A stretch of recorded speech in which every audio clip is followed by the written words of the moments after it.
بندر حیرتان دروازه افغانستان به سوی آسیای میانه و اروپا. این بندر در کدام سال تأسیس شد؟ دولت افغانستان سالانه از این بندر چه مقدار عواید به دست می آورد؟ در این بندر چه تأسیسات خصوصی و دولتی وجود دارد؟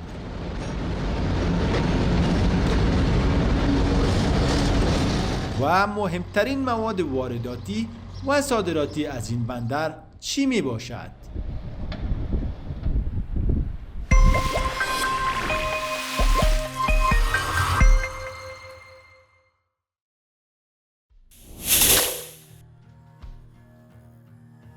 بندر حیرتان در سال 1361 خورشیدی با عنوان پل دوستی بین اتحاد جماهیر شوروی سابق و دولت دموکراتیک خلق افغانستان بنیاد گذاشته شد و در سال 1362 به بهره برداری رسید.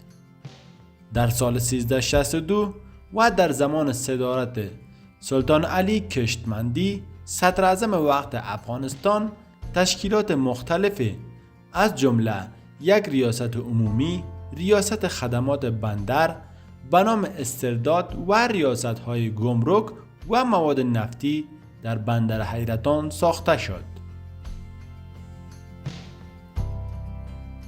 هرچند ریاست عمومی بندر حیرتان تا هنگام پیروزی حکومت مجاهدین مربوط به ولایت بلخ بود، ولی بیشتر ارتباطات آن با شورای وزیران بود و از صلاحیت‌ها و اختیارات بالای برخوردار بود.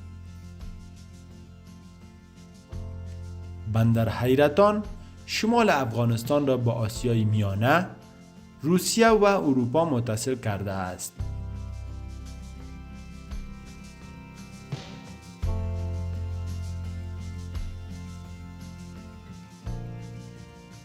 وجود خط آهن و تصفیه خانه های مواد نفتی و همچنین واردات مواد خوراکی و ساختمانی از طریق این بندر عواید قابل ملاحظه ای را به بودجه دولت سرازیر می کند.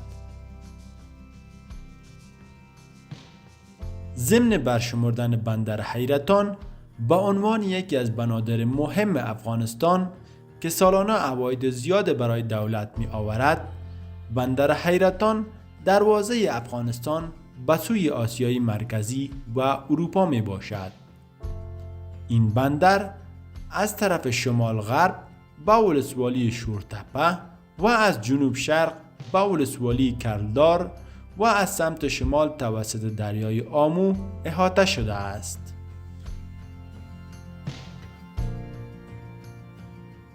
این بندر مربوط به ولسوالی کلدار و شورتپه ولایت بلخ می شود.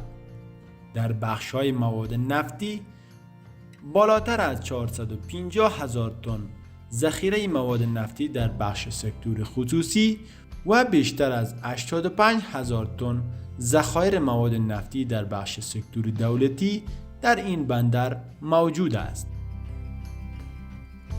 موجودیت 10,000 تن گاز مایع در بخش سکتور خصوصی و وجود 6 پالایشگاه برای تصفیه نفت در بندر حیرتان وجود دارد.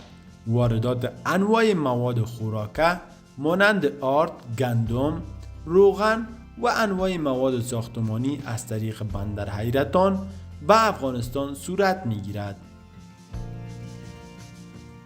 و همچنان کالاهای صادراتی افغانستان از مسیر این بندر به کشورهای آسیای میانه و اروپا صورت می‌گیرد.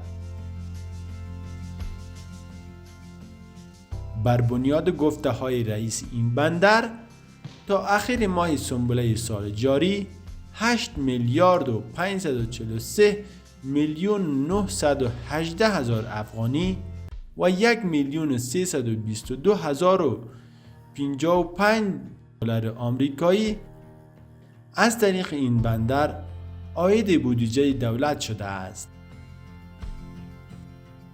رئیس بندر حیرتان ضمن به وجود آمدن امنیت کامل در این بندر این بندر را دروازه آسیای میانه، چین و ایران یاد کرده و افزوده تجارت انواع اموال و کالاها از طریق این بندر انجام می شود.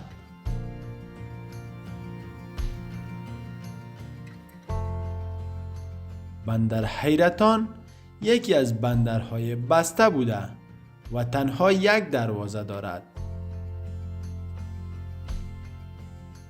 همچنین رئیس صنعت و تجارت بلخ در مصاحبه بندر حیرتان را یکی از بنادر اساسی کشور عنوان کرده و افزوده خط آهنی که از طریق بندر حیرتان به طول 75 کیلومتر از کشورهای ازبکستان و قرقیزستان تا میدان هوایی مولانا جلال الدین محمد بلخی در مزار شریف کشیده شده است بسیار مهم و ارزنده است.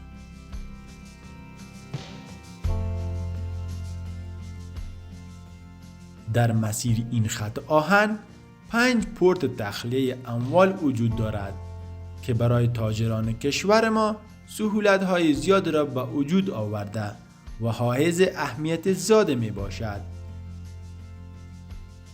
رئیس صنعت و تجارت بلخ افزوده اتصال افغانستان از طریق خط آهن به کشور چین فشار ترانزیتی پاکستان بالای افغانستان را کم ساخته و مشکلات را که از سوی پاکستان به میان می آمد کاهش داده است. وی افغانستان را کشور مهاد به خشکه دانسته و گفته راه عایداتی دیگر غیر از خط آهن برای افغانستان وجود ندارد. افغانستان راه بحری ندارد. باید از راه آهن بیشتر استفاده شود.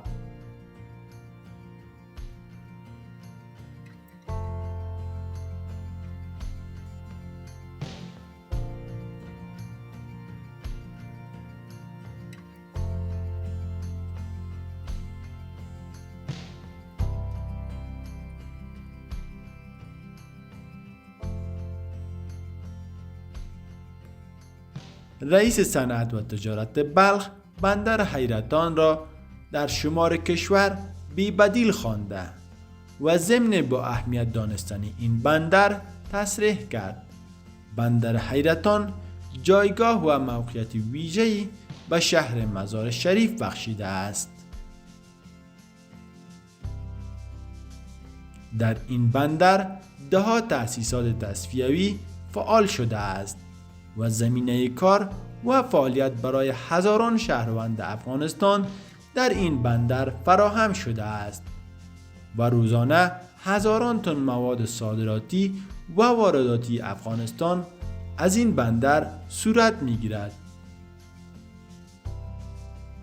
و بندر حیرتان یکی از بنادر همیشه فعال افغانستان به حساب می آید که در زمانهای مختلف و در تحولاتی که در افغانستان آمده همیشه این بندر برای تجارت افغانستان چی صادرات و واردات همیشه باز بوده است